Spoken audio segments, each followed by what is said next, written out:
बुधाष्टमी व्रत की कथा।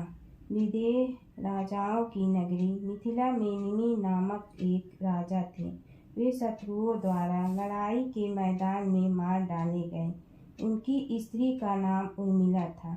उर्मिला जब राज्य से निकाल दी गई तब निराश्रित हो इधर उधर घूमने लगी।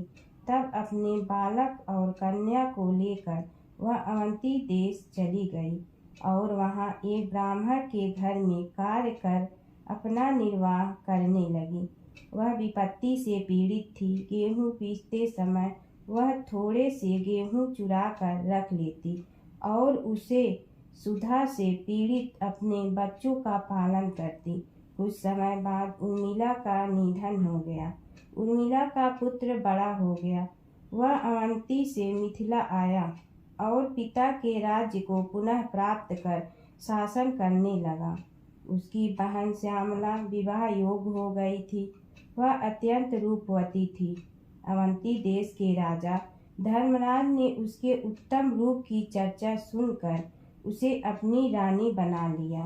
एक दिन धर्मराज ने अपनी प्रिया श्यामला से कहा, वैदेही नंदिनी, तुम और सभी कामों को तो करना, परंतु ये 7 स्थानों जिनमें ताले बंद हैं, इनमें तुम कभी मत जाना। श्यामला ने बहुत अच्छा कहकर पति की बात मान ली। उसके मन में कुतूहल बना रहा। एक दिन जब धर्मराज अपने किसी कार्य में व्यस्त थे, तब श्यामला ने एक मकान का ताला खोलकर वहां देखा कि उसकी माता उर्मिला को अति भयंकर यमदूत बांधकर तप्त तेल के कड़ाह में बार बार डाल रहे हैं। लज्जित होकर श्यामला ने वह कमरा बंद कर दिया। फिर दूसरा कमरा खोला तो देखा कि वहां भी उसकी माता को यमदूत शिला के ऊपर रख कर पीस रहे हैं और माता चिल्ला रही है। इसी प्रकार तीसरा कमरा खोला, देखा कि यमदूत उसकी माता के मस्तक में कीले ठोक रहे हैं।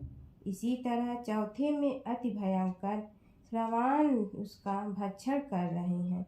5वें में लोहे के स्तंभ उसे पीड़ित कर रहे हैं। 6ठे में कोल्हू के बीच ईख के समान पेरी जा रही है और 7वें को खोलकर देखा तो वहाँ भी उसकी माता को हजारों कृमि भक्षण कर रहे हैं और वह रुधिर आदि से लथपथ हो रही है। यह देखकर श्यामला ने विचार किया कि मेरी माता ने ऐसा कौन सा पाप किया जिससे वह इस दुर्गति को प्राप्त हुई। वह सोचकर उसने सारा वृत्तांत अपने पति धर्मराज को बताया।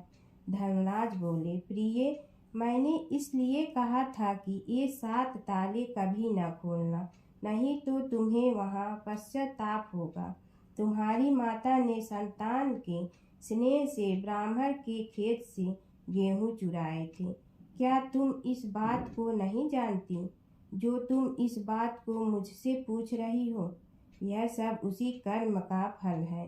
ब्राह्मण का धन स्नेह से भी भक्षण करे तो भी 7 कुल अधोगति को प्राप्त होते हैं और चुरा कर खाएं तो जब तक सूर्य और चंद्रमा और तारे हैं तब तक नरक से उद्धार नहीं होता। जो गेहूँ इसने चुराए थे वे ही कृमि बनकर इसका भक्षण कर रहे हैं।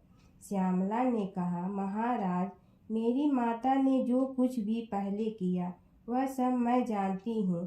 फिर भी अब आप कोई ऐसा उपाय बतलाएं जिससे मेरी माता का नरक से उद्धार हो जाए।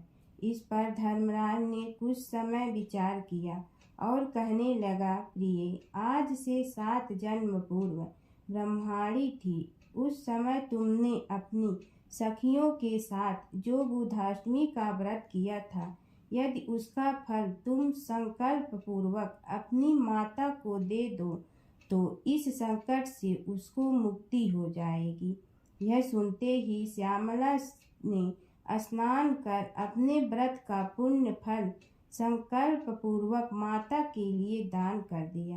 व्रत के फल के प्रभाव से उसकी माता भी उसी क्षण दिव्य देह धारण कर विमान में बैठकर अपने पति सहित स्वर्ग लोक की चली गई और बुध ग्रह के समीप हो गई।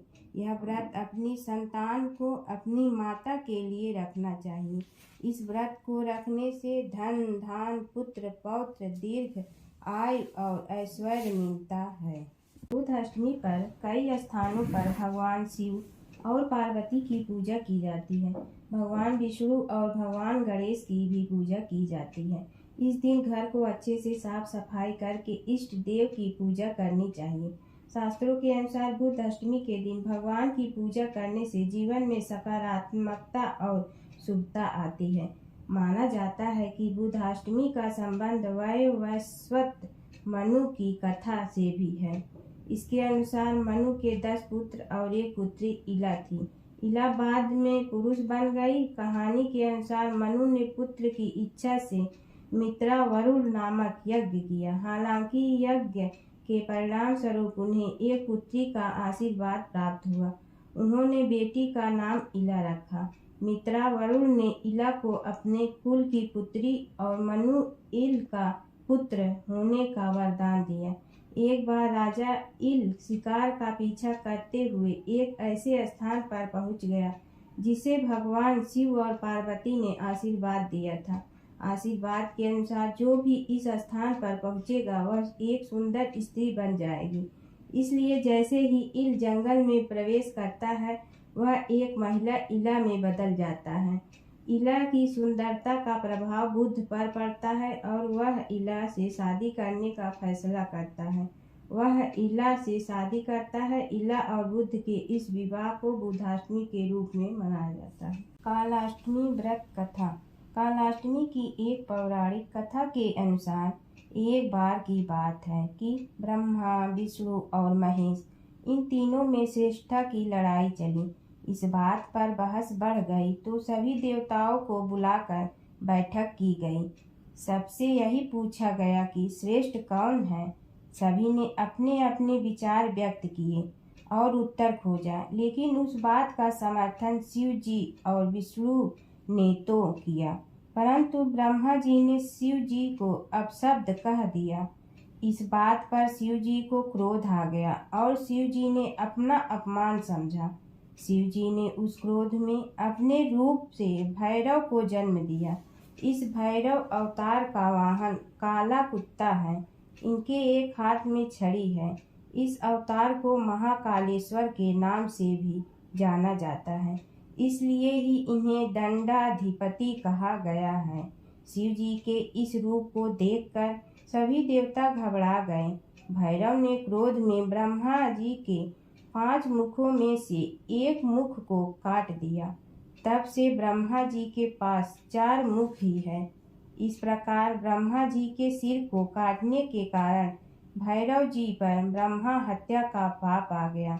ब्रह्मा जी ने भैरव बाबा से माफी मांगी, तब जाकर शिव जी अपने असली रूप में आए। भैरव बाबा को उनके पापों के कारण दंड मिला, इसीलिए भैरव को कई दिनों तक भिखारी की तरह रहना पड़ा। इस प्रकार कई वर्षों बाद वाराणसी में इनका दंड समाप्त होता है। इसका एक नाम दंड पाड़ी पड़ा था।